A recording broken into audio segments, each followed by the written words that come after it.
देवा भाऊनं आपल्या हातात गांजर दिलं, गांजर.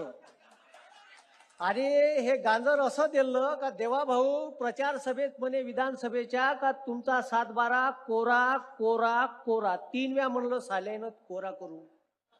अन 1 वेळा बी 7-12 कोरा करायला हे तयार नाही. आम्हाला 3 वेळा नाही पाहिजे, 1च वेळा पाहिजे.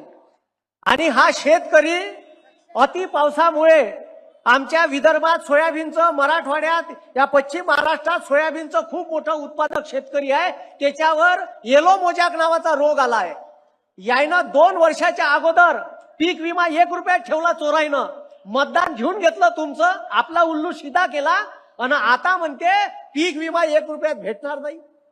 आणि पीक विमा ज्या शेतकऱ्यानं पैसे भरून काढला त्याचं सोयाबीन, त्याचं कोणतंही पीक जर व्हायरसनं गेलं तर विम्यामध्ये तरतूद नाही का व्हायरसनं गेलेल्या सोयाबीनची तुम्हाला भरपाई भेटन.